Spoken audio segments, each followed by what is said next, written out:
ದೇವರ ವಾಕ್ಯದಲ್ಲಿ ನೋಡ್ತೇವೆ. ಸೊ ಹಾಗಾದರೆ ದೇವಾದಿ ದೇವನಾಗಿರುವಂಥ ಆತನು, ಸರ್ವಜ್ಞಾನಿಯಾಗಿರುವಂಥ ಆತನು, ಸರ್ವಶಕ್ತನಂತ ದೇವರಾಗಿರುವಂಥ ಆತನು, ಇಡೀ ಬ್ರಹ್ಮಾಂಡವನ್ನು ಬಾಯಿ ಮಾತಿನಿಂದ ಸೃಷ್ಟಿ ಮಾಡಿರುವಂಥ ದೇವರು, ಯಾವುದೇ ರೂಪ ಆಗಲಿ ಯಾವುದೇ ಆಕಾರ ಆಗಲಿ ಇಲ್ಲದಂಥ ದೇವರು, ಆತನಿಗೆ ಜನ್ಮದ ಪ್ರಾರಂಭ ಆಗಲಿ ಆಯುಷ್ನ ಮುಕ್ತಾಯವಾಗಲಿ ಯಾವುದೇ ಹುಟ್ಟು ಸಾವು ಅಂತಕ್ಕಂಥದ್ದು ಆತನಿಗೆ ಇಲ್ಲದಂಥ ದೇವರು ನಾವು ನೋಡ್ತೀವಿ. ಆತನ ಮನುಷ್ಯನಾಗಿ ಈ ಲೋಕಕ್ಕೆ ಬರಲಿಕ್ಕೆ ಏನು ಕಾರಣ ಅಂತಕ್ಕಂಥದ್ದು ನಾನು ನಿಮಗೆ ಅದಕ್ಕೆ ಹೇಳ್ತೀನಿ ಅಂತೇಳಿರಿ. ಹಲ್ಲೆಲೂಯಾ. ಒಬ್ಬ ರಾಜನಿಗೆ ಮಂತ್ರಿ ಹೇಳ್ತಾ ಇದ್ದನು. ಏನು ಹೇಳ್ತಾ ಇದ್ದಾನೆ ಅಂದರೆ, ರಾಜನೇ, ದೇವರು ಭಾಳ ಸರ್ವಶಕ್ತನು, ರಾಜನೇ, ದೇವರು ಆತನು ಸರ್ವಜ್ಞಾನಿಯಾಗಿದ್ದಾನೆ, ಆತನು ಸರ್ವಶಕ್ತನಾಗಿದ್ದಾನೆ, ಸರ್ವಜ್ಞಾನಿಯಾಗಿದ್ದಾನೆ, ಸರ್ವವ್ಯಾಪಿಯಾಗಿದ್ದಾನೆ, ದೇವರು ಮಹಾಬಲಾಢ್ಯನಾಗಿದ್ದಾನೆ, ಆತನು ಕೇವಲ ತನ್ನ ಬಾಯಿ ಮಾತಿನಿಂದ ಇಡೀ ಬ್ರಹ್ಮಾಂಡವನ್ನು ಸೃಷ್ಟಿ ಮಾಡಿದ್ದಾನೆ ಎಂಬುದಾಗಿ ಒಬ್ಬ ರಾಜನ ಆಸ್ಥಾನದಲ್ಲಿರುವಂಥ ಮಂತ್ರಿ ರಾಜನಿಗೆ ಪದೇ ಪದೇ ಹೇಳ್ತಾ ಇದ್ದ. ಹೇಳುವಂಥ ಸಂದರ್ಭದಲ್ಲಿ ರಾಜ ಏನು ಹೇಳ್ತಾ ಇದ್ದ ಮಂತ್ರಿಗಂದರೆ, ಮಂತ್ರಿ, ನಿನ್ನ ತಲೆ ಕೆಟ್ಟೋಗಿದೆ. ಏನಾಗಿದೆ?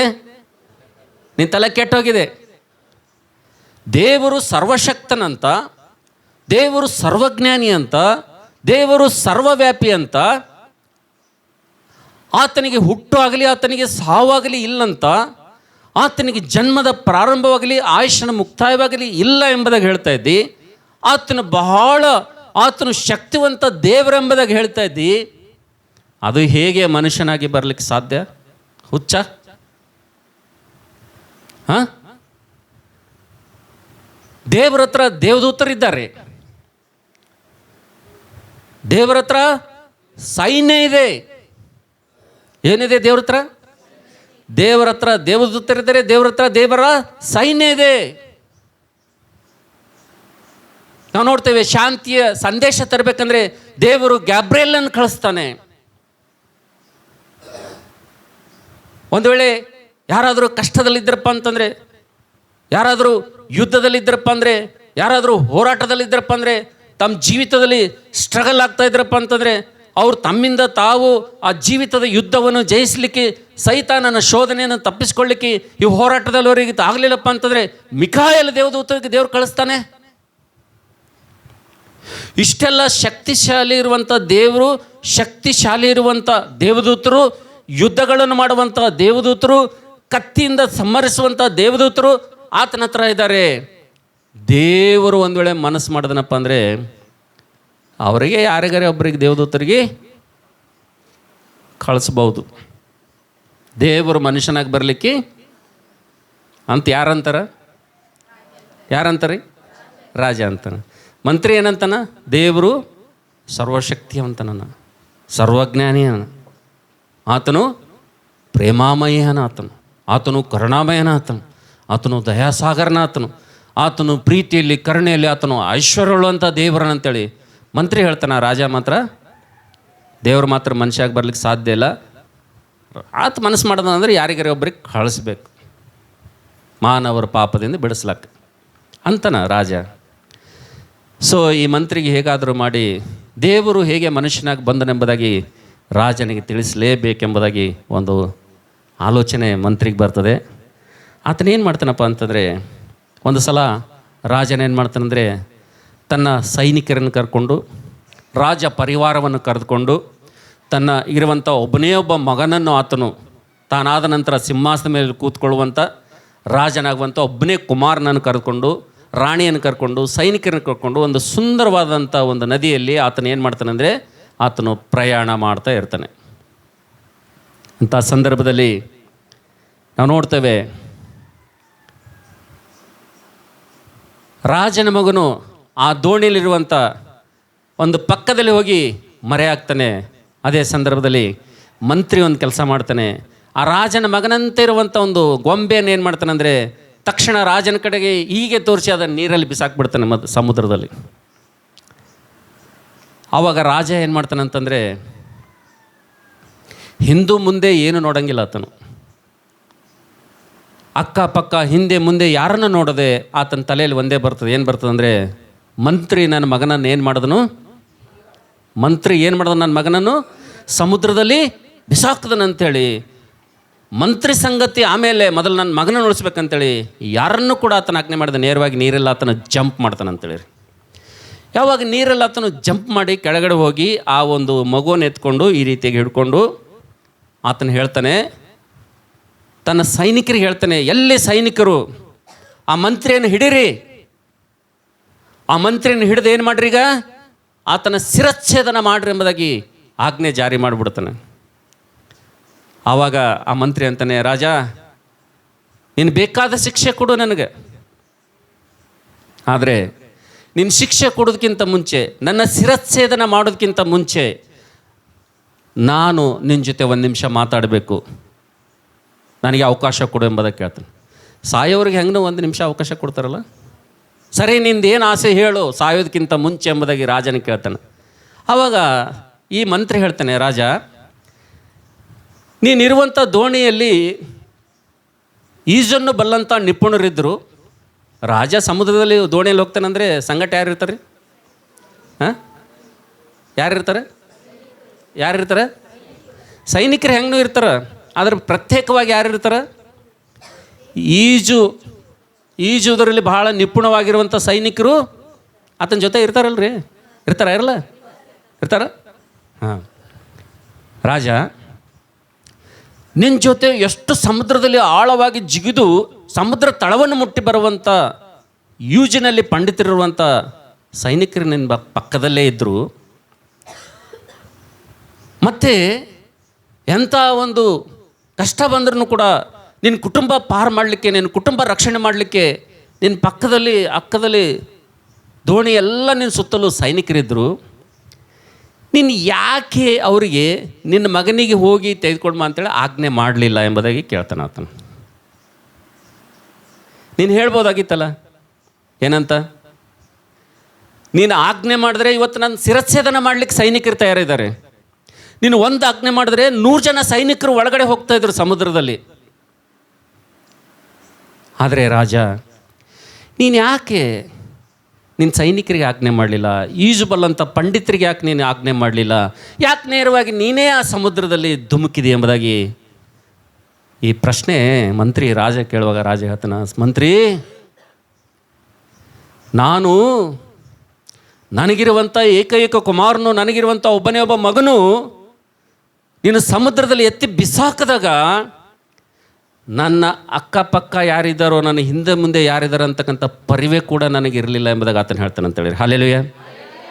ನನಗಿರುವಂಥ ಏಕೈಕ ಕುಮಾರನು, ಮುಂದೆ ನನ್ನ ವಂಶವನ್ನು ಉದ್ಧಾರ ಮಾಡುವಂಥವನು, ಮುಂದೆ ನನ್ನ ಸಿಂಹಾಸನದ ಮೇಲೆ ಕೂತ್ಕೊಳ್ಳುವಂಥವನು, ಮುಂದೆ ರಾಜ್ಯವನ್ನು ಆಳುವಂಥ ಏಕೈಕ ಕುಮಾರನು ನನ್ನ ಮಗನಾಗಿದ್ದರಿಂದ ಇವರು ಯಾರು ಮೇಲೆ ನನಗೆ ಏನು ಬರಲಿಲ್ಲ?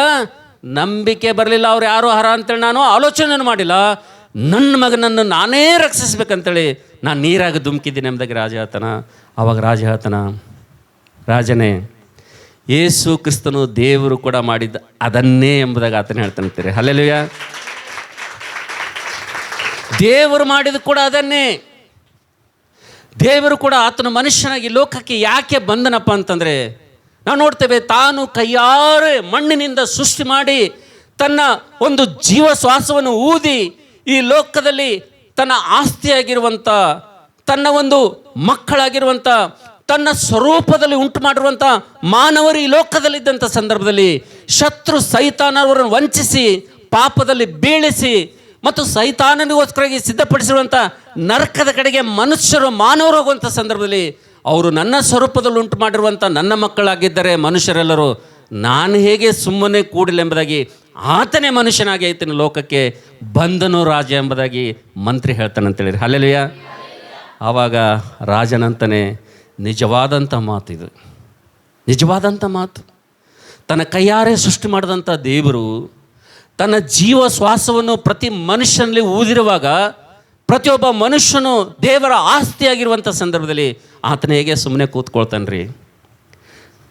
ತಾನು ಸೃಷ್ಟಿ ಮಾಡಿರುವಂಥ ಮಾನವರು ಅವರ ನರಕಕ್ಕೆ ಹೋಗುವುದು, ಆ ಬೆಂಕಿಯ ಪಾಲಾಗುವುದು, ಅವ್ರ ನಾಶ ಹೋಗೋದು ದೇವರಿಗೆ ಎಷ್ಟು ಮಾತ್ರಕ್ಕೂ ಇಷ್ಟ. ಅದಕ್ಕೋಸ್ಕರ ನಾವು ನೋಡ್ತೇವೆ, ನನ್ನ ಪ್ರೀತಿ ದೇವ್ರ ಮಕ್ಕಳೇ, ಇದು ಎಂಥ ದಿನಪ್ಪ ಅಂತಂದರೆ, ಇದು ಎಂಥ ಗಳಿಗೆಯಪ್ಪ ಅಂತಂದರೆ, ನಾವು ಈಗ ತಾನೇ ಹಾಡಾಡ್ದೇವೆ, ಇಂದು ಶುಭ ದಿನವು ಎಂಬುದಾಗಿ ಯಾಕೆ ಹಾಡ್ದೇವಪ್ಪ ಅಂತಂದರೆ, ಇದು ಯಾಕೆ ಶುಭ ದಿನಪ್ಪ ಅಂತಂದರೆ, ನಾವು ನೋಡ್ತೇವೆ ಮಾನವರು ಪಾಪವನ್ನು ತಿಂದು ಪಾಪವನ್ನು ಕುಡಿದು ಆ ಶತ್ರು ಸೈತಾನಿಗೋಸ್ಕರ ಸಿದ್ಧಪಡಿಸಿರುವಂಥ ನರಕದ ಕಡೆಗೆ ಅನೇಕರು ಪಾಪದ ಜೀವಿತ ಇಟ್ಕೊಂಡು ಪ್ರಯಾಣ ಮಾಡುವಂಥ ಸಂದರ್ಭದಲ್ಲಿ ಮಾನವರನ್ನು ತಪ್ಪಿಸಬೇಕು, ಮಾನವರನ್ನು ರಕ್ಷಿಸಬೇಕು, ಮಾನವರನ್ನು ಕಾಪಾಡಬೇಕು.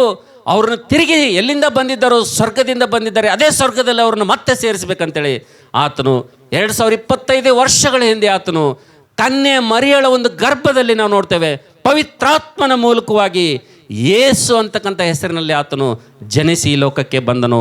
ಅದೇ ಯಾವತ್ತು ಆತನು ಈ ಲೋಕಕ್ಕೆ ಬಂದನೋ ಅದೇ ಕ್ರಿಸ್ಮಸ್. ಅಂದಿನಿಂದಲೇ ನಾವು ನೋಡ್ತೇವೆ ಶುಭ ದಿನ ಎಂಬುದಾಗಿ ದೇವ್ರ ವಾಕ್ಯದಲ್ಲಿ ನೋಡ್ತೇವೆ ಅಂತೇಳಿ. ಹಲ್ಲೆಲೂಯಾ. ಅದಕ್ಕೋಸ್ಕರವಾಗಿ ನನ್ನ ಪ್ರೀತಿ ದೇವ್ರ ಮಕ್ಕಳೇ, ಈ ಕ್ರಿಸ್ಮಸ್ ಸಂದರ್ಭದಲ್ಲಿ ಕ್ರಿಸ್ತನು ಈ ಲೋಕಕ್ಕೆ ಯಾಕೆ ಬಂದನು ಎಂಬುದಾಗಿ ನಿಮಗೆ ನಾನು ಈ ತಿಳಿ ಹೇಳುವಂಥ ವಿಷಯದಲ್ಲಿ ಸ್ಪಷ್ಟವಾಗಿ ನಿಮ್ಗೆ ಅರ್ಥ ಆಗಿರಬೇಕು. ದೇವರು ಯಾಕೆ ಮನುಷ್ಯನಾಗಿ ಲೋಕಕ್ಕೆ ಬಂದನು ಎಂಬುದಾಗಿ ನಿಮ್ಗೆ ಅರ್ಥ ಆಯ್ತಾ? ಹಲ್ಲೆಲೂಯಾ. ಇದು ಮೊದಲನೇ ಕಾರಣ. ಯೇಸು ಕ್ರಿಸ್ತನು ದೇವರು ಈ ಲೋಕಕ್ಕೆ ಆತನು ಸರ್ವಶಕ್ತನಾಗಿದ್ದರೂ ಕೂಡ ಆತನು ಮನುಷ್ಯನಾಗಿ ಲೋಕಕ್ಕೆ ಯಾಕೆ ಬಂದನಂತಕ್ಕಂಥದ್ದು ಈ ಮೊದಲನೇ ಕ್ಲಾರಿಟಿ. ನಾವು ನೋಡ್ತೇವೆ, ಯೇಸು ಕ್ರಿಸ್ತನು ಸ್ವತಃ ದೇವರಾಗಿದ್ದರೂ ಕೂಡ, ಆತನು ಸಾಮರ್ಥ್ಯವುಳ್ಳಂಥ ದೇವರಾಗಿದ್ದರೂ ಕೂಡ, ಇಡೀ ಬಾಯಿ ಮಾತಿನಿಂದ ಇಡೀ ಬ್ರಹ್ಮಾಂಡವನ್ನು ಸೃಷ್ಟಿ ಮಾಡುವಂಥ ದೇವರಾದರೂ ಕೂಡ ಆತನು ಈ ಲೋಕಕ್ಕೆ ಆತನು ಯಾಕೆ ಮಾನವನಾಗಿ ಬಂದನಪ್ಪ ಅಂತಂದರೆ ತನ್ನ ಜನರನ್ನು, ತನ್ನ ಪ್ರಜೆಗಳನ್ನು ಆತನು ರಕ್ಷಿಸೋದಕ್ಕೋಸ್ಕರವಾಗಿ ಈ ಲೋಕಕ್ಕೆ ಬಂದನೆಂಬುದಾಗಿ ನೋಡ್ತೇವೆ. ಅದಕ್ಕೆ ಬೈಬಲ್ ಹೇಳ್ತದೆ, ನಾವು ನೋಡ್ತೇವೆ, ಮನುಷ್ಯ ಕುಮಾರನು ಆತನು ಕೆಟ್ಟು ಹೋಗಿರುವುದನ್ನು ಹುಡುಕಿ ರಕ್ಷಿಸೋದಕ್ಕೆ ಬಂದನೆಂಬುದಾಗಿ ದೇವರು ವಾಕ್ಯದಲ್ಲಿ ನೋಡ್ತೇವೆ. ಮೊಟ್ಟ ಮೊದಲ ಕ್ರಿಸ್ತನು ದೇವರು ಮನುಷ್ಯನಾಗಿ ಲೋಕಕ್ಕೆ ಯಾಕೆ ಬಂದನಪ್ಪ ಅಂತಂದರೆ ಮನುಷ್ಯರಿಗೆ ರಕ್ಷಣೆ ಕೊಡೋದಕ್ಕಾಗಿ ಬಂದನೆಂಬುದಾಗಿ ದೇವರು ವಾಕ್ಯದಲ್ಲಿ ನೋಡ್ತೀವಿ ಅಂತೇಳಿ. Hallelujah, hallelujah. ಯೇಸು ಕ್ರಿಸ್ತನು ದೇವರು ಈ ಲೋಕಕ್ಕೆ ಯಾಕೆ ಮನುಷ್ಯನಾಗಿ ಬಂದನ್ರಿ? ರಕ್ಷಣೆ ಕೊಡೋದಕ್ಕೋಸ್ಕರವಾಗಿ ಆತನು ಈ ಲೋಕಕ್ಕೆ ಬಂದನಂತೇಳಿರಿ. ಇವತ್ತು ಕೂಡ, ಈಗಲೂ ಕೂಡ ನೀವು ಯಾರೇ ಇದ್ದರೂ ಕೂಡ, ಯಾವುದೇ ಸ್ಥಳದಲ್ಲಿದ್ದರೂ ಕೂಡ, ನೀವು ಹೇಗೆ ಇದ್ದರೂ ಕೂಡ, ನಿಮ್ದು ಯಾವುದೇ ಜಾತಿ, ಯಾವುದೇ ಬಣ್ಣ, ಯಾವುದೇ ಕುಲ, ಎತ್ತರ, ಗಾತ್ರ ಏನೇ ಇದ್ದರೂ ಕೂಡ ಇವತ್ತು ಕೂಡ ಆ ಯೇಸುವನ್ನು ನೀವು ನನ್ನ ರಕ್ಷಕನೆಂಬುದಾಗಿ ಆ ಜ್ಞಾನಿಗಳಂತೆ ನೀವು ಕೂಡ ಒಪ್ಪಿಕೊಳ್ಳೋದಾದರೆ ನಿಮ್ಮನ್ನು ಕೂಡ ದೇವರ ನಾಶನದ ನರಕದಿಂದ ಆತನು ತಪ್ಪಿಸುವಂಥ ದೇವರಾಗಿದ್ದಾನಂತೇಳಿರಿ. ಹಲ್ಲೆಲೂಯಾ. ಈ ಒಂದು ಕ್ರಿಸ್ಮಸ್ ನಿಮಿತ್ತವಾಗಿ ಗಂಟಾ ಘೋಷವಾಗಿ ಆತನ ಪ್ರತಿನಿಧಿಯಾಗಿ ನಿಂತಿರುವಂಥ ನಾನು ಯೇಸು ಕ್ರಿಸ್ತನ ಈ ಲೋಕಕ್ಕೆ ಯಾತಕ್ಕೋಸ್ಕರವಾಗಿ ಬಂದನೆಂಬುದಾಗಿ ಮೊಟ್ಟ ಮೊದಲನೇ ಕಾರಣ ಏನಪ್ಪ ಅಂತಂದರೆ ಆತನು ಮಾನವರನ್ನು ಏನು ಮಾಡ್ದನ್ರಿ? ರಕ್ಷಿಸೋದಕ್ಕೋಸ್ಕರ ಈ ಲೋಕಕ್ಕೆ ಬಂದನಂತೇಳಿರಿ. ಹಲ್ಲೆಲೂಯಾ. ಇದು ಮೊದಲನೇ ಕಾರಣ. ಎರಡನೇ ಕಾರಣ ಏನು ಯೇಸು ಕ್ರಿಸ್ತನ ಈ ಲೋಕಕ್ಕೆ ಮನುಷ್ಯನಾಗಿ ಬರಲು? ಯಾರಾದರೂ ಲೂಕನ್ ಬರೆದ ಸುವಾರ್ತೆ 2ನೇ ಅಧ್ಯಾಯ 14ನೇ ವಚನ ಓದಿ ನನಗೆ ಸಹಾಯ ಮಾಡ್ತೀರಾ? ಲೂಕನ್ ಬರೆದ ಸುವಾರ್ತೆ 2ನೇ ಅಧ್ಯಾಯ 14ನೇ ವಚನ ಒಬ್ಬರು ಯಾರಾದರೂ ಓದಿ ನನಗೆ ಸಹಾಯ ಮಾಡಿರಿ. ಲೂಕ 2:14. ದೇವರು ಆತನು ಮನುಷ್ಯನಾಗಿ ಲೋಕಕ್ಕೆ ಯಾಕೆ ಬಂದನೆಂಬುದಾಗಿ. ಮೇಲಣ ಲೋಕಗಳಲ್ಲಿ ದೇವರಿಗೆ ಮಹಿಮೆ, ಮೇಲಣ ಲೋಕದಲ್ಲಿ ದೇವರಿಗೆ ಮಹಿಮೆ, ಭೂಲೋಕದಲ್ಲಿ ಮನುಷ್ಯರೊಳಗೆ ಸಮಾಧಾನ, ಮನುಷ್ಯರೊಳಗೆ ಸಮಾಧಾನ, ದೇವರು ಅವರಿಗೆ ಒಲಿಯುತ್ತಾನೆ, ದೇವರು ಅವರಿಗೆ ಒಲಿಯುತ್ತಾನೆ ಎಂದು ದೇವರನ್ನು ಕೊಂಡಾಡುತ್ತಾ ಹೇಳಿದರು. ಹಲ್ಲೆಲೂಯಾ. ಎಲ್ಲರೂ ಸ್ವಲ್ಪ ಈ ಕಡೆ ನನ್ನ ಕಡೆಗೆ ನೋಡ್ರಿ. ನಾವು ನೋಡ್ತೇವೆ, ನನ್ನ ಪ್ರೀತಿಯ ದೇವಜನರೇ, ಸಹೋದರ ಸಹೋದರಿಯರೇ, ಈ ಕ್ರಿಸ್ಮಸ್ ನಿಮಿತ್ತವಾಗಿ ಯೇಸು ಕ್ರಿಸ್ತನು ಸರ್ವಶಕ್ತನಂಥ ದೇವರು, ಸಾಮರ್ಥ್ಯವುಳ್ಳಂಥ ದೇವರು, ಭುಜ ಬಲ ಪರಾಕ್ರಮವುಳ್ಳಂಥ ದೇವರು, ಆತನ ಈ ಲೋಕಕ್ಕೆ ಆತನು ಮನುಷ್ಯನಾಗಿ ಬರೋದಕ್ಕೋಸ್ಕರವಾಗಿ ಎರಡನೇ ಬಹಳ ಪ್ರಾಮುಖ್ಯವಾದಂಥ ಕಾರಣ ಏನೆಂಬುದಕ್ಕೆ ದೇವರನ್ನು ನೋಡುವಂಥ ಸಂದರ್ಭದಲ್ಲಿ ದೇವರ ವಾಕ್ಯ ಹೇಳ್ತದೆ. ಲೂಕನ್ ಬರೆದ ಸುವಾರ್ತೆ 2ನೇ ಅಧ್ಯಾಯ 14ನೇ ವಚನದಲ್ಲಿ ಮೇಲಣ ಲೋಕದಲ್ಲಿ ದೇವರಿಗೆ ಮಹಿಮೆ, ಭೂಲೋಕದಲ್ಲಿ ಮನುಷ್ಯರೊಳಗೆ ಸಮಾಧಾನ ಎಂಬುದಾಗಿ ನೋಡ್ತೀವಿ ಅಂತೇಳಿ. ಹಲ್ಲೆಲೂಯಾ. ಎರಡನೇದಾಗಿ ಯೇಸು ಕ್ರಿಸ್ತನ ಈ ಲೋಕಕ್ಕೆ ಯಾತಕ್ಕೋಸ್ಕರವಾಗಿ ಮನುಷ್ಯನಾಗಿ ಬಂದನಪ್ಪ ಅಂತಂದರೆ ಮನುಷ್ಯರಿಗೆ ಆತನು ಸಮಾಧಾನವನ್ನು ಕೊಡೋದಕ್ಕೋಸ್ಕರವಾಗಿ ಬಂದಿದ್ದೇನೆ ಎಂಬುದಾಗಿ ನೋಡ್ತೀವಿ ಅಂತೇಳಿ. ಹಲ್ಲೆಲೂಯಾ. ಮನುಷ್ಯನಲ್ಲಿರುವಂಥ ಚಿಂತೆ, ಮನುಷ್ಯನಲ್ಲಿರುವಂಥ ಕಳವಳ, ಮನುಷ್ಯನಲ್ಲಿರುವಂಥ ಭಯಾಂದೋಲನ, ಮನುಷ್ಯನಲ್ಲಿರುವಂಥ ಎಲ್ಲ ಒಂದು ನಾವು ನೋಡ್ತೇವೆ, ಎಲ್ಲ ಸಂಗತಿಗಳನ್ನು ತೆಗೆದು ನಾವು ನೋಡ್ತೇವೆ. ಇವತ್ತು ದೇವರು ಈ ಲೋಕಕ್ಕೆ ಮನುಷ್ಯನಾಗಿ ಯಾತಕ್ಕೆ ಬಂದನೆಂಬುದಾಗಿ ದೇವರ ವಾಕ್ಯದಲ್ಲಿ ನೋಡ್ತಾ ಸಂದರ್ಭದಲ್ಲಿ ಮನುಷ್ಯರಿಗೆ ಆತನು ಸಮಾಧಾನ ಕೊಡೋದಕ್ಕೋಸ್ಕರವಾಗಿ ಈ ಲೋಕಕ್ಕೆ ಕ್ರಿಸ್ತನು ಬಂದನೆಂಬುದಾಗಿ ನೋಡ್ತೀವಿ ಅಂತೇಳಿ. ಹಲ್ಲೆಲೂಯಾ. ಓ ಪ್ರೀತಿಯ ದೇವ್ರ ಮಕ್ಕಳೇ, ಇವತ್ತು ಕ್ರಿಸ್ತನು ಕೊಡುವಂಥ ಸಮಾಧಾನ ಎಂಥದಪ್ಪ ಅಂತಂದರೆ, ಇವತ್ತು ಕ್ರಿಸ್ತನು ಕೊಡುವಂಥ ಶಾಂತಿ ಎಂಥದಪ್ಪ ಅಂತಂದರೆ, ಇವತ್ತು ನಾವು ನೋಡ್ತೇವೆ ಯೇಸು ಕ್ರಿಸ್ತನ್ ಹೇಳ್ತಾನೆ ಯೋಹಾನ್ ಬರೆದ ಸುವಾರ್ತೆಯಲ್ಲಿ, ಲೋಕವು ಕೊಡುವಂಥ ರೀತಿಯಿಂದ ನಾನು ನಿಮಗೆ ಸಮಾಧಾನ ಕೊಡೋದಿಲ್ಲ ಎಂಬುದಾಗಿ ಆತನು ಹೇಳ್ತಾನೆ. ಈ ಲೋಕ ಕೂಡ ನಿಮಗೆ ಶಾಂತಿ ಕೊಡ್ತದೆ, ಈ ಲೋಕದಲ್ಲಿ ಕೂಡ ನಿಮಗೆ ಸಮಾಧಾನ ಇದೆ, ಈ ಲೋಕದಲ್ಲಿ ಕೂಡ ಶಾಂತಿ ಇದೆ, ಸಮಾಧಾನ ಇದೆ. ನೀವು ಈ ಪ್ರೀತಿಸುವಂಥ ಈ ಲೋಕ, ನೀವಿರುವಂಥ ಈ ಪ್ರಪಂಚ, ಅದು ನಿಮಗೆ ಶಾಂತಿ ಕೊಡ್ತದಿಲ್ರಿ? ಯಾವಾಗ ಕೊಡ್ತದ? ಹೊಸ ಬೈಕ್ ತೊಗೊಂಡೇವು ಅಂತೇಳಿರಿ, ಹೊಸ ಬೈಕ್ ತೊಗೊಂಡೇವು ಅಂತೇಳಿರಿ ನಾವು. ಏನು ಶಾಂತಿ, ಏನು ಆನಂದ ಬರ್ತದಪ್ಪ ಹೃದಯದಾಗ. ಒಂದು ಎಕ್ಸಾಂಪಲ್ ಹೇಳ್ತೀನಿ. ನಮ್ಮ ಪುಟ್ಟೆ ಮೊನ್ನೆ ಒಂದು ಗಾಡಿ ತೊಗೊಂಡು ದಿನ ನನ್ನ ಎದುರೇ ಕೊಡ್ತಾನೆ, ನಾವು ಎದುರೇ ಹೋಗ್ತೀನಿ. ಒಂದು ದಿನ ಪ್ರೈಸ್ ಲಾರ್ಡ್ ಹೇಳಲ್ಲವ ನನಗೆ. ಮೊಬೈಲ್ ನೋಡ್ಕೊತ ಹಿಂಗೆ ಕೊಡ್ತೀನಿ ನಾವು. ಒಂದು 10 ಸಲ ಹೋಗ್ತೀನಿ ಅವನ ಎದುರೇ ಡೈಲಿ. ಪ್ರೈಸ್ ಲಾರ್ಡ್ ಹೇಳಲ್ಲ ಅವ ನನಗೆ. ಆದರೆ ಅವ್ರ ತಾಯಿ ಅವನನ್ನು ಪ್ರೀತಿಸಿ ಮೊನ್ನೆ ಒಂದು ಹೊಸ ಬೈಕ್ ಪರ್ಚೇಸ್ ಮಾಡಿ ಕೊಟ್ಟಿದ್ದಾರೆ. ಏನು ಎದುರುಗಡೆ ಹೊಂಟಿದ್ದಾನೆ, ನಾನು ಎದುರುಗಡೆ ಹೋಗ್ತಾ ಇದ್ದೀನಿ. ಹಿಂಗೆ ಕೇಳಬೇಕ್ರಿ ಅವ ಪ್ರೈಸ್ ಲಾರ್ಡ್ ಹೇಳೋದು. ನನಗೆ ಎಷ್ಟು ಆನಂದ ಆಯ್ತಪ್ಪ ಅಂತಂದರೆ, ಎಷ್ಟು ಸಂತೋಷ ಆಯ್ತಂದರೆ ನನಗೆ ನಿಜವಾಗಿ ನನ್ನ ಪ್ರೀತಿಯ ದೇವ್ರ ಮಕ್ಕಳೇ, ಎಷ್ಟು ಹೃದಯಪೂರ್ವಕವಾಗಿ ಆತನ ಬಿಚ್ಚಿ ಆತನು ಸಂತೋಷವಾಗಿ ನನಗೆ ಪ್ರೈಸ್ ಲಾರ್ಡ್ ಹೇಳ್ದನಪ್ಪ ಅಂದರೆ ನನಗೆ ಭಾಳ ಸಂತೋಷ ಆಯ್ತು ರೀ, ಭಾಳ ಆನಂದ ಆಯ್ತು ನನಗೆ. ಕಾರಣ ಏನು? ಆತನಲ್ಲಿ ನಿಜವಾದಂಥ ಆನಂದ ಸಂತೋಷ ಏನಾಗಿದೆ, ಆತನು ಎಂದು ತನ್ನ ಜೀವಿತದಲ್ಲಿ ಅನುಭವಿಸಲಾರದಂಥ ಆನಂದ ಶಾಂತಿ ಆತನಲ್ಲಿ ಏನಾಗ್ಯದ, ಬಂದದ. ಎಷ್ಟು ದಿನ ಇರ್ತದೆ ರೀ? ಹಾಂ, ಎಷ್ಟು ದಿನ ಇರ್ತದೆ ಹೇಳ್ರಿ? ಹಾಂ ಹಾಂ, 1 ವರ್ಷ. 1 ವರ್ಷ ತನನೇ ಅದಕ್ಕೆ ತೊಳೆಯೋದು, ಒರೆಸೋದು, ಉದ್ದೋದು, ಹಾಂ, ಚಮಕಸೋದು ಎಲ್ಲ ಎಷ್ಟು ದಿನ ರೀ? ಹಾಂ, 1 ವರ್ಷ. 1 ವರ್ಷ ಆದಮೇಲೆ ಅದ್ರ ಮೇಲೆ ಧೂಳು ಕುಂತ್ರು ಎಲ್ಲ ಹೋಯ್ತದ ಶಾಂತಿ ಆನಂದ. ನಾನು ದೇವ್ರು ಸುಳ್ಳು ಹೇಳಲ್ರಿ, ದೇವ್ರು ಸುಳ್ಳು ಹೇಳಲ್ಲ. ಲೋಕವು ಕೂಡ ನಿಮ್ಗೆ ಏನು ಕೊಡ್ತದ? ಲೋಕದಲ್ಲಿ ಕೂಡ ಏನದ? ಶಾಂತಿ ಅದ. ಟಿ ವಿ ಮುಂದೆ ಕುಂತ್ರೆ ಏನಾಗ್ತದೆ ರೀ? ಶಾಂತಿ ಬರ್ತದೆ. ಟಿ ವಿ ಮುಂದೆ ಕುಂತ್ರೆ ಸ್ವಲ್ಪ ನೆಮ್ಮದಿ ಸಮಾಧಾನ ಬರ್ತದೆ. ಯಾವುದೋ ನಮ್ಗೆ ಇಷ್ಟವಾದಂಥ ಸೀರಿಯಲ್ ಬರ್ತದೆ, ಇಷ್ಟವಾದಂಥ ಹೀರೋ ಬರ್ತಾನೆ, ಇಷ್ಟವಾದಂಥ ಹೀರೋನಿ ಬರ್ತಾಳೆ, ಇಷ್ಟವಾದದ್ದು ಕೆಲವೊಂದು ಚಿತ್ರಗಳು ಬರ್ತವೆ. ಏನಾಗ್ತದೆ ಅವಾಗ ಮೈಂಡ್? ಹಾಂ, ಎಲ್ಲಿ ತನ? ಸಿನಿಮಾ ಥಿಯೇಟ್ರ್ನಾಗ 2 ತಾಸು ಇರ್ತದೆ, ಅಲ್ಲಿ ತನನೇ ಕುಣಿಯೋದು, ಡ್ಯಾನ್ಸ್ ಮಾಡೋದು, ಅಲ್ಲಿ ತನನೇ ಏನಿರ್ತದೆ? ಸಮಾಧಾನ, ಶಾಂತಿ, ಭಾಳ ನೆಮ್ಮದಿ ಇರ್ತದೆ. ಹೊರಗೆ ಬಂದಮೇಲೆ, ಹಾಂ, ಥಿಯೇಟ್ರ್ನಾಗಿಂದ ಹೊರಗೆ ಬಂದಮೇಲೆ ರೀ ಆ ಶಾಂತಿ ಇರ್ತದ, ಆ ಹುಮ್ಮಸ್ಸು ಇರ್ತದ? ಇಲ್ಲ. ದೇವ್ರು ಹೇಳ್ತಾನೆ, ಯೇಸು ಕ್ರಿಸ್ತನ ಈ ಲೋಕಕ್ಕೆ ಆತನು ಪ್ರಾಮುಖ್ಯವಾಗಿ 2ನೇದಾಗಿ ಯಾಕೆ ಬಂದಿದ್ದಾನೆ ಎಂಬುದಾಗಿ ದೇವರ ವಾಕ್ಯದಲ್ಲಿ ನೋಡುವಂಥ ಸಂದರ್ಭದಲ್ಲಿ ನಾವು ನೋಡ್ತೇವೆ. ನಾನು ಲೋಕವು ಕೊಡುವಂಥ ಶಾಂತಿ ಆಗಲಿ, ಲೋಕವು ಕೊಡುವಂಥ ಸಮಾಧಾನ ಆಗಲಿ ನಾನು ನಿಮ್ಗೆ ಕೊಡೋದಕ್ಕೋಸ್ಕರಗೆ ಬಂದಿಲ್ಲ. ನಾನು ಎಂಥ ಶಾಂತಿ ಕೊಡ್ತೀನಪ್ಪ ಅಂತಂದರೆ, ನಾನೆಂಥ ಸಮಾಧಾನ ಕೊಡ್ತೀನಪ್ಪ ಅಂತಂದರೆ, ನಾನು ನನ್ನಲ್ಲಿರುವಂಥ ಶಾಂತಿಯನ್ನು, ನನ್ನಲ್ಲಿರುವಂಥ ಸಮಾಧಾನವನ್ನು ನಿಮಗೆ ಕೊಡ್ತೀನಿ ಎಂಬುದಾಗಿ ಹೇಳ್ತಾನೆ ಅಂತೇಳಿ. ಹಲ್ಲೆಲೂಯಾ. ಆತನಲ್ಲಿರುವಂಥ ಶಾಂತಿ, ಆತನಲ್ಲಿರುವಂಥ ಸಮಾಧಾನ ನೀನು ಹೊಂದ್ಕೋಬೇಕಂದ್ರೆ ಈ ಲೋಕದಲ್ಲಿ ನೀನು ಏನು ಕೊಟ್ಟರೂ ಸಿಗೋದಿಲ್ಲ. ಸೌತ್ ಇಂಡಿಯಾದಲ್ಲಿ ಒಬ್ಬ ಫೇಮಸ್ ಆ್ಯಕ್ಟರ್ ಇದ್ದಾನೆ, ನಿಮಗೆಲ್ಲರೂ ಚೆನ್ನಾಗಿ ಗೊತ್ತು. ಸೌತ್ ಇಂಡಿಯಾವನ್ನು ಕದಲಿಸಿದ್ದಾನೆ ಆತನು.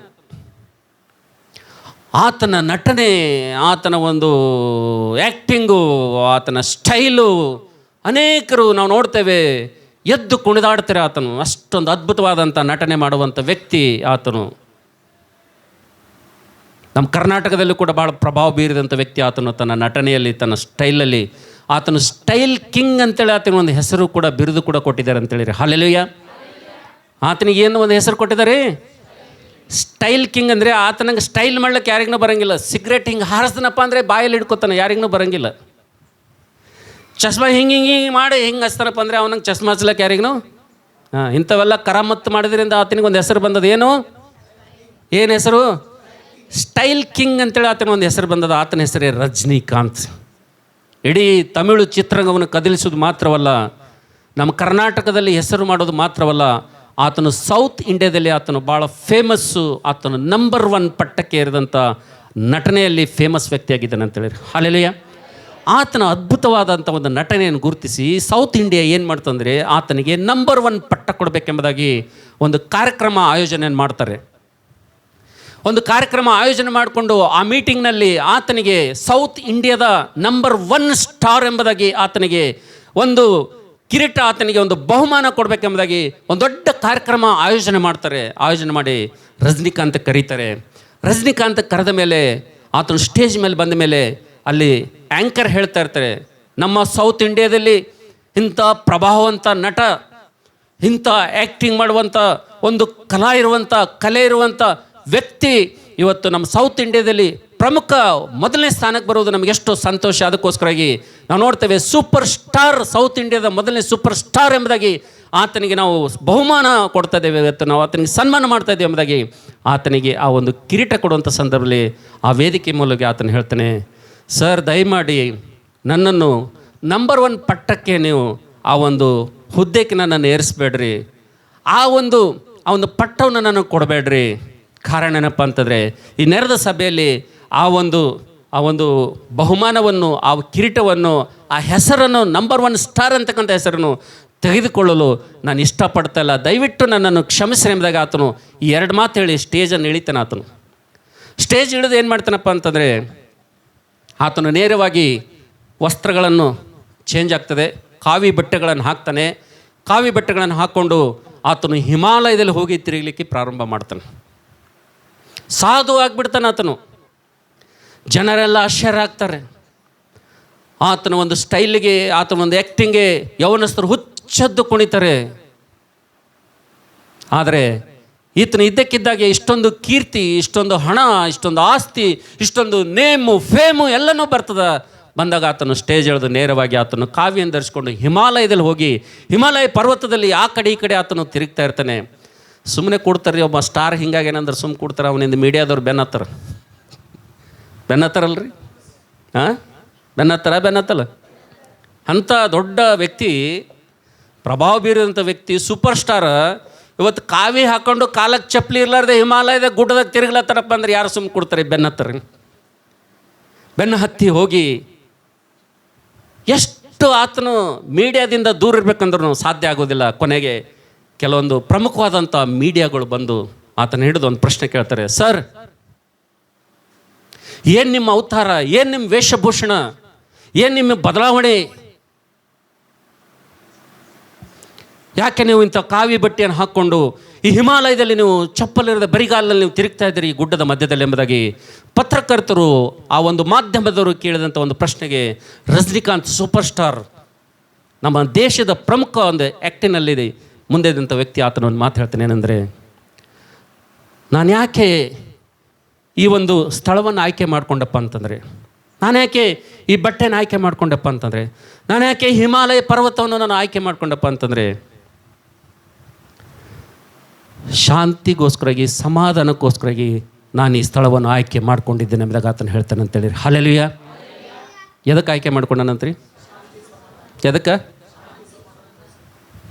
ಪತ್ರಕರ್ತರಿಗೆ ಹೇಳ್ತಾನೆ, ಮೀಡಿಯಾದವ್ರಿಗೆ ಹೇಳ್ತಾನೆ, ನಾನು ಯಾಕೆ ಇದನ್ನು ಆಯ್ಕೆ ಮಾಡ್ಕೊಂಡಿನಪ್ಪ ಅಂದರೆ, ನನ್ನ ಜೀವಿತದಲ್ಲಿ ಎಲ್ಲ ಇದೆ ರೀ, ಹಣ ಇದೆ, ಆಸ್ತಿ ಇದೆ, ಐಶ್ವರ್ಯ ಇದೆ, ಹೆಂಡತಿ ಇದ್ದಾರೆ, ಮಕ್ಕಳಿದ್ದಾರೆ, ಬೇಕಾದಷ್ಟು ಸವಲತ್ತಿದೆ. ಇದ್ಯಾವುದು ಕೂಡ ನನಗೆ ನನ್ನ ಹೃದಯದಲ್ಲಿ ಖಾಲಿರುವಂಥ ಸ್ಥಳವನ್ನು ತುಂಬಿಸ್ತಾ ಇಲ್ಲ. ನನ್ನಲ್ಲಿ ನಿಜವಾದಂಥ ಶಾಂತಿ ಇಲ್ಲ, ನನ್ನಲ್ಲಿ ನಿಜವಾದಂಥ ಸಮಾಧಾನ ಇಲ್ಲ. ನನ್ನಲ್ಲಿರುವಂಥ ಹಣ ಆಗಲಿ, ನನ್ನಲ್ಲಿರುವಂಥ ಆಸ್ತಿ ಆಗಲಿ, ನನಗಿರುವಂಥ ನೇಮು ಫೇಮು ಆಗಲಿ, ಯಾವುದು ಕೂಡ ಆ ಖಾಲಿರುವಂಥ ಸ್ಥಳದಲ್ಲಿ ನನಗೆ ಸಮಾಧಾನ ಕೊಡ್ತಲ್ಲ. ನನ್ನ ಸಮಾಧಾನ ಹುಡುಕಿ ಸ್ಥಳಕ್ಕೆ ಬಂದಿದ್ದೇನೆ ಆತನ ಹೇಳ್ತಾನೆ ಅಂತೇಳಿ. ಹಲ್ಲೆಲೂಯಾ. ಓ ನನ್ನ ಪ್ರೀತಿಯ ದೇವ್ರ ಮಕ್ಕಳೇ, ನೀವು ಕೂಡ ನಿಮ್ಮ ಜೀವಿತದಲ್ಲಿ ಬೆಜ್ಜಾನ ಇರ್ಬೋದು, ನಿಮಗೆ ಬೇಕಾದಷ್ಟು ಹೊಲ ಇರ್ಬೋದು, ಬೇಕಾದಷ್ಟು ಮನೆ ಇರ್ಬೋದು, ಬೇಕಾದಷ್ಟು ಬ್ಯಾಂಕ್ ಬ್ಯಾಲೆನ್ಸ್ ನಿಮಗೆ ಇರ್ಬೋದು, ಬಟ್ ಅದು ನಿಮಗೆ ಶಾಂತಿ, ನಿಜವಾದಂಥ ಶಾಂತಿ ಕೊಡೋಕ್ಕೆ ಸಾಧ್ಯ ಇಲ್ಲ ಅಂತೇಳಿ. ಹಲ್ಲೆಲೂಯಾ. ಆ ಹಣ ಆಗಲಿ, ಆಸ್ತಿ ಆಗಲಿ, ನಿಮ್ಮಲ್ಲಿರುವಂಥ ವಸ್ತುಗಳಾಗಲಿ, ನನ್ನ ಯೇಸು ಕೊಡುವಂಥ ಸಮಾಧಾನ ನಿಮಗೆ ಕೊಡ್ಲಿಕ್ಕೆ ಸಾಧ್ಯವಿಲ್ಲ ಅಂತೇಳಿ. ಹಲ್ಲೆಲೂಯಾ. ಯಾವುದೇ ಒಬ್ಬ ಮನುಷ್ಯನಿಗೆ ನಾವು ನೋಡ್ತೇವೆ, ಈ ಲೋಕ ನಾವು ನೋಡ್ತೇವೆ, ದೇವರು ಕೊಡುವಂಥ ಸಮಾಧಾನ, ಶಾಂತಿ ಕೊಡ್ಲಿಕ್ಕೆ ಸಾಧ್ಯವಿಲ್ಲ ಅಂತೇಳಿ. ಹಲ್ಲೆಲೂಯಾ. ಅದಕ್ಕೆ ನಾವು ನೋಡ್ತೀವಿ ನನ್ನ ಪ್ರೀತಿದವ್ರ ಮಕ್ಕಳೇ, ಲೂಕನ ಬರೆದ ಸುವಾರ್ತೆ 2ನೇ ಅಧ್ಯಾಯ 14ನೇ ವಚನದಲ್ಲಿ ಯೇಸು ಕ್ರಿಸ್ತನ ಈ ಲೋಕಕ್ಕೆ ಯಾತಕ್ಕೋಸ್ಕರ ಬಂದನೆ ಎಂಬುದಾಗಿ ದೇವರ ವಾಕ್ಯ ನೋಡುತ್ತ ಸಂದರ್ಭದಲ್ಲಿ, ಮೇಲಣ ಲೋಕದಲ್ಲಿ ದೇವರಿಗೆ ಮಹಿಮೆ, ಭೂಲೋಕದೊಳಗೆ ಮನುಷ್ಯರೊಳಗೆ ಸಮಾಧಾನ ಕೊಡೋದಕ್ಕಾಗಿ ಬಂದಿದ್ದೇನೆ ಎಂಬುದಾಗಿ ಆತನ ಹೇಳ್ತಾನೆ ಅಂತೇಳಿ. ಹಲ್ಲೆಲೂಯಾ. ನಮ್ಮ ದೇವರು, ನಮ್ಮ ರಕ್ಷಕನು, ಆತನ ಮನುಷ್ಯನಾಗಿ ಆತನ ಈ ಲೋಕಕ್ಕೆ ಬರಲಿಕ್ಕೆ ಪ್ರಾಮುಖ್ಯವಾದಂಥ 2ನೇ ಕಾರಣ ಯಾವುದೆಂಬುದಾಗಿ ದೇವರ ವಾಕ್ಯದಲ್ಲಿ ನೋಡುವಂಥ ಸಂದರ್ಭದಲ್ಲಿ ನಾವು ನೋಡ್ತೇವೆ, ಮನುಷ್ಯರಿಗೆ ಆತನು ಸಮಾಧಾನ ಕೊಡೋದಕ್ಕೋಸ್ಕರ ಬಂದಿದ್ದಾನೆ ಅಂತೇಳಿ. ಹಲ್ಲೆಲೂಯಾ. ನನ್ನ ಪ್ರೀತಿ ದೇವ್ರ ಮಕ್ಕಳೇ, ದೇವರೆಲ್ಲ ಮಾಡಿದ್ದಾನೆ, ದೇವರೆಲ್ಲ ಕೊಟ್ಟಿದ್ದಾನೆ ಎಲ್ಲರಿಗೆ. ಮಾನವನು ಬರೋದಕ್ಕಿಂತ ಮುಂಚಿತವಾಗಿ ಆತನು ಕಾಲಿಡೋದಕ್ಕೋಸ್ಕರ ಆತನಿಗೆ ಭೂಮಿ ಸಿದ್ಧ ಮಾಡಿದ್ದಾನೆ. ಆತನು ಉಸಿರಾಡೋದಕ್ಕೋಸ್ಕರ ದೇವರು ಗಾಳಿಯನ್ನು ಸಿದ್ಧ ಮಾಡಿದ್ದಾನೆ. ಆತನು ಬದುಕೋಸ್ಕರವಾಗಿ ಹಿಂಗಾರು ಮುಂಗಾರು ಮಳೆಯನ್ನು ಸುರಿಸಿ ಬಿತ್ತುವನಿಗೆ ಬೀಜವನ್ನು ಉಣ್ಣುವನಿಗೆ ಆಹಾರವನ್ನು ಪ್ರತಿಯೊಂದನ್ನು ದೇವರು ಆತನು ಹೇರಳವಾಗಿ ಆತನು ದಯಪಾಲಿಸ್ತಾ ಇದ್ದಾನೆ. ಆದರೂ ಕೂಡ ನಾವು ನೋಡ್ತೇವೆ ನನ್ನ ಪ್ರೀತಿ ದೇವರ ಮಕ್ಕಳೇ, ದೇವರ ವಾಕ್ಯದ ನೋಡ್ತೇವೆ. ಆದಿಕಾಂಡ ಮೊದಲನೇ ಅಧ್ಯಾಯದಲ್ಲಿ ದೇವರು ಎಲ್ಲವನ್ನು ಮಾಡಿ ನಾವು ನೋಡ್ತೇವೆ. ಆದಾಮನಿಗೆ ತೆಗೆದುಕೊಂಡು ಬಂದಂಥ ಸಂದರ್ಭದಲ್ಲಿ ದೇವರೆಲ್ಲವನ್ನು ಸೃಷ್ಟಿ ಮಾಡಿ ಆದಾಮನಿಗೆ ತೆಗೆದುಕೊಂಡು ಎಲ್ಲ ಸೃಷ್ಟಿಯನ್ನು ತೋರಿಸುವಂಥ ಸಂದರ್ಭದಲ್ಲಿ ನಾವು ನೋಡ್ತೇವೆ ಆದಾಮನ ಮುಖದಲ್ಲಿ ಸಂತೋಷ ಅಂತಕ್ಕಂಥದ್ದು ಇರೋದಿಲ್ಲ. ಕೊನೆಗೆ ದೇವರು ಎಲ್ಲ ಜೀವರಾಶಿಗಳನ್ನು ಪ್ರಾಣಿಗಳನ್ನು ಆದಾಮನ ಎದುರುಗಡೆ ಬರ್ತಾನೆ. ಆದಾಮನೇ, ಇವತ್ತು ಈ ಭೂಮಿ ನಿನಗೆ ಕೊಟ್ಟಿದ್ದೇನೆ, ಈ ಜೀವರಾಶಿಗಳು ನಿನಗೆ ಕೊಟ್ಟಿದ್ದೇನೆ, ಈ ಭೂಮಿಯನ್ನು ಆಳೋದಕ್ಕೋಸ್ಕರವಾಗಿ ನಿನಗೆ ನಾನು ಕೊಟ್ಟಿದ್ದೇನೆ. ಒಂದೊಂದು ಪ್ರಾಣಿಯನ್ನು ಪಕ್ಷಿಯನ್ನು ಬರಮಾಡ್ತೇನೆ, ಅವುಗಳಿಗೆ ನೀನು ನಾಮಕರಣ ಮಾಡು, ಹೆಸರಿಡು ಎಂಬುದಾಗಿ ಆದಾಮನಿಗೆ ದೇವರು ಹೇಳ್ತಾನೆ. ಆದಾಮನು ಪ್ರತಿಯೊಂದು ಪ್ರಾಣಿಗೆ ಪ್ರತಿಯೊಂದು ಪಕ್ಷಿಗೆ ಯಾವ ಹೆಸರಿಟ್ಟಿದ್ದಾನೋ ಅದನ್ನೇ ಇವತ್ತು ನಾನು ನಿನ್ನನ್ನು ಕರಿತಾ ಇದ್ದೇವೆ ಅಂತೇಳಿ. ಹಲ್ಲೆಲೂಯಾ. ಇದೆಲ್ಲವೂ ಕೂಡ ನೋಡಿದ ಮೇಲೆ ನಾವು ನೋಡ್ತೇವೆ ಇಡೀ ಭೂಮಿ ಆತನಿಗೆ ವಶವಾಗಿ ಕೊಟ್ಟಿದ್ದಾನೆ. ಆದರೂ ಕೂಡ ನಾವು ನೋಡ್ತೇವೆ ದೇವರವನನ್ನು ನೋಡಿದಂಥ ಸಂದರ್ಭದಲ್ಲಿ ಅವನ ಮುಖದಲ್ಲಿ ಆತನ ಹೃದಯದಲ್ಲಿ ಸಂತೋಷ ಅಂತಕ್ಕಂಥದ್ದು, ನೆಮ್ಮದಿ ಅಂತಕ್ಕಂಥದ್ದು ಕಾಣುವುದಿಲ್ಲ ಅಂತೇಳಿ. Hallelujah, hallelujah. ನಾವು ನೋಡ್ತೇವೆ ನನ್ನ ಪ್ರೀತಿ ದೇವರ ಮಕ್ಕಳೇ, ಇಡೀ ಭೂಮಂಡಲವೇ ಆತನಿಗೆ ವಶವಾಗಿ ಕೊಟ್ಟಿದ್ದಾನೆ ಅಂತೇಳಿ. ಭೂಮಿ ಮೇಲೆ ಆತನಿಗೆ ಅಧಿಕಾರಿಯಾಗಿ ಇಟ್ಟಿದ್ದಾನೆ ಅಂತೇಳಿ. ಆದರೂ ಕೂಡ ಆದಾಮನಿಗೆ ಏನಿಲ್ಲ ರೀ, ಸಮಾಧಾನ ಇಲ್ಲ ಅಂತ ಹೃದಯದಲ್ಲಿ. ದೇವರು ಬಂದು ನೋಡ್ತಾನೆ ಆದಾಮನಿಗೆ. ಇದೆಲ್ಲ ವಶ ಮಾಡಿದರೂ ಕೂಡ ನಾವು ನೋಡ್ತೇವೆ ಯಾಕೆ ಈತನ ಮುಖದಲ್ಲಿ ಕಳೆ ಇಲ್ಲ, ಈತನಲ್ಲಿ ಸಮಾಧಾನ ಇಲ್ಲ ಎಂಬುದಾಗಿ ದೇವರು ಆದಾಮನನ್ನು ನೋಡಿ ಏನು ಮಾಡ್ತಾನಂದರೆ ಒಂದು ಕೆಲಸ ಮಾಡ್ತಾನೆ. ಏನು ಕೆಲಸ ಮಾಡ್ಯಾರಂತ ನಿಮ್ಮೆಲ್ಲರಿಗೂ ಚೆನ್ನಾಗಿ ಗೊತ್ತಿದೆ, ನಾನೇ ಹೇಳೋದಿಲ್ಲ. ಹಲ್ಲೆಲೂಯಾ. ಇದರಿಂದ ನಾನೇನು ಹೇಳ್ತೀನಪ್ಪ ಅಂತಂದರೆ, ನಮ್ಮ ಹೃದಯದಲ್ಲಿ ಖಾಲಿರುವಂಥ ಸ್ಥಳ ಅದು ದೇವರು ಮಾತ್ರ ತುಂಬಲಿಕ್ಕೆ. ಗಂಡ ಆಗಲಿ, ಹೆಂಡತಿ ಆಗಲಿ, ಮಕ್ಕಳಾಗಲಿ, ಬೆಳ್ಳಿ ಆಗಲಿ, ಬಂಗಾರ ಆಗಲಿ, ಕಾರಾಗಲಿ, ಟೂ ವೀಲರ್ ಆಗಲಿ, ಬ್ಯಾಂಕ್ ಬ್ಯಾಲೆನ್ಸ್ ಆಗಲಿ, ಅದನ್ನು ತುಂಬಲಿಕ್ಕೆ ಅದ ರೀ. ಅದು ತುಂಬಲಿಕ್ಕೆ ಅದನ ಒಂದು ಪ್ಲೇಸ್ ದೇವ್ರು ಖಾಲಿ ಇಟ್ಟನು ರೀ. ಮಾನವ ಹೃದಯದಲ್ಲಿ ದೇವರು ಒಂದು ಜಾಗ ಖಾಲಿ ಇಟ್ಟನು. ಅದಕ್ಕೆ ಯೋಬನ ಪುಸ್ತಕದಲ್ಲಿ ನೋಡ್ತೀವಿ ದೇವರು ಮನುಷ್ಯನನ್ನು ಹೆಂಗೆ ಮಾಡಿದಾನೆ ಅಂದರೆ, ಸ್ತ್ರೀಯಲ್ಲಿ ಹುಟ್ಟಿದಂಥ ಮನುಷ್ಯನು ಅಲ್ಪಾಯುಷ್ಯನಾಗಿಯೂ ಆತನು ಯಾವಾಗಲೂ ಕಳವಳದಿಂದ ತುಂಬಿದವನಾಗಿರ್ತಾನೆ ಎಂಬುದಾಗಿ ನಾನು ಬೈಬಲ್ ಹೇಳ್ತದೆ ಅಂತ ಹೇಳಿರಿ. ಹಲ್ಲೆಲೂಯಾ. ಸ್ತ್ರೀಯಲ್ಲಿ ಹುಟ್ಟಿದಂಥ ಮನುಷ್ಯನು ಅಲ್ಪಾಯುಷ್ಯನಾಗಿದ್ದಾನೆ. ಆತನು ಯಾವಾಗಲೂ ತನ್ನ ಹೃದಯದಲ್ಲಿ ಏನುಳ್ಳವನಾಗಿರ್ತಾನೆ ರೀ, ಆತನು ತನ್ನ ಹೃದಯದಲ್ಲಿ ನೆಮ್ಮದಿ ಇಲ್ಲದೆ ಕಳವಳವನಾಗಿರ್ತಾನೆ ಎಂಬುದಾಗಿ ದೇವರು ಗ್ರಹಿಸಿ ನಾವು ನೋಡ್ತೇವೆ. ಆ ಸ್ಥಳವನ್ನು ತುಂಬಬೇಕೆಂಬುದಾಗಿ ನಾವು ನೋಡ್ತೇವೆ. ಆದಾಮನ ಎದುರುಗಡೆ ಒಂದು ಸುಂದರವಾದಂಥ ಬಹುಮಾನವನ್ನು ತರ್ತಾನೆ. ಯಾವಾಗ ಆತನಿಗೆ ಗಾಢ ನಿದ್ರೆಯನ್ನು ಬರಮಾಡಿ ಆತನ ಪಕ್ಕೆ ಎಲುಬನ್ನು ತೆಗೆದು ಒಂದು ಸುಂದರವಾದಂಥ ಸ್ತ್ರೀಯಾಗಿ ಮಾಡಿ ಆ ಸ್ತ್ರೀಯನ್ನು ಯಾವಾಗ ಆದಾಮನ ಎದುರುಗಡೆ ತರ್ತಾನೋ ಆದಾಮನ ಮುಖ ಲಕ ಅಂತದ. ಅವಾಗ ಇಡೀ ಭೂಮಿ ಕೊಟ್ಟರೆ ಅವನಿಗೆ ಏನು ಬರಲ್ಲ, ಸಂತೋಷ ಬರಲ್ರಿ. ಆದ್ರೆ ಯಾವಾಗ ಒಬ್ಬ ಸ್ತ್ರೀಯನ್ನು ಮಾಡಿ ತಂದು ಮುಂದೆ ನಿಲ್ಲಿಸ್ತಾನೋ, ಒಬ್ಬೊಬ್ಬ ದೇವ್ರ ಜೊತೆ ಯಾವ ರೀತಿಗೆ ಮಾತಾಡ್ತಾನೆ ನಿಮ್ಗೆ ಗೊತ್ತಲ್ಲ, ಬೈಬಲ್ ಓದ್ತೀರಿ. ಆದಾಮನೇ ನಿನ್ನ ಕಮೆಂಟ್ ಏನಪ್ಪ, ಈಗ ಏನಾದರೂ ಮಾತಾಡ್ತೀನಿ ಅಂದ್ರೆ ಆದಾಮ ಹೆಂಗೆ ಮಾತಾಡ್ತಾನೆ, ದೇವ್ರೇ ಈಕೆ ನರನಿಂದ ಉತ್ಪತ್ತಿಯಾದಂಥ ಕಾರಣ ಈಕೆ ನಾರಿ ಎನಿಸಿಕೊಳ್ಳುವಳು, ಈಕೆ ನನಗೆ ಸರಿಯಾದಂಥ ಸಹಕಾರಿ ಎಂಬುದಾಗಿ ಸಂತೋಷ ಪಡ್ಲಿಕ್ಕೆ ಸ್ಟಾರ್ಟ್ ಮಾಡ್ತಾನೆ ರೀ. ಹಲ್ಲೆಲೂಯಾ. ನನ್ನ ಪ್ರೀತಿ ದೇವರ ಮಕ್ಕಳೇ, ಯೇಸು ಕ್ರಿಸ್ತನು ದೇವರು ಈ ಲೋಕಕ್ಕೆ ಮನುಷ್ಯನಾಗಿ ಯಾಕೆ ಈ ಲೋಕಕ್ಕೆ ಬಂದನೆಂಬುದಾಗಿ, ಎರಡನೇದಾಗಿ ಯಾಕೆ ಬಂದನೆಂಬುದಾಗಿ ದೇವರ ವಾಕ್ಯ ನೋಡುತ್ತ ಸಂದರ್ಭದಲ್ಲಿ ಆತನು ಮೇಲಿನ ಲೋಕದಲ್ಲಿ ಆತನಿಗೆ ಮಹಿಮೆ ಇದೆ, ಭೂಲೋಕದಲ್ಲಿ ಮನುಷ್ಯರೊಳಗೆ ಆತನು ಸಮಾಧಾನ ಕೊಡೋದಕ್ಕೋಸ್ಕರ ಬಂದಿದ್ದಾನೆ ಅಂತೇಳಿ. ಹಲ್ಲೆಲೂಯಾ. ಇವತ್ತು ಯೇಸು ಕ್ರಿಸ್ತನು ನಿನ್ನ ಹೃದಯ ಎಂಬ ಗೋದಲಿಯಲ್ಲಿ ಒಂದು ವೇಳೆ ಜನಿಸಿರೋದಾದರೆ ಅಸಮಾಧಾನ ನಿನ್ನಲ್ಲಿರ್ತದೆ. ಹಲ್ಲೆಲೂಯಾ. ಯೇಸು ನಿನ್ನಲ್ಲಿ ಹುಟ್ಟಿರೋದಾದರೆ, ಯೇಸು ಕ್ರಿಸ್ತನು ನಿನ್ನಲ್ಲಿ ಜನಿಸೋದಾದರೆ ಆ ಸಮಾಧಾನ ಅಂತಕ್ಕಂಥದ್ದು ಎಲ್ಲಿರ್ತದೆ?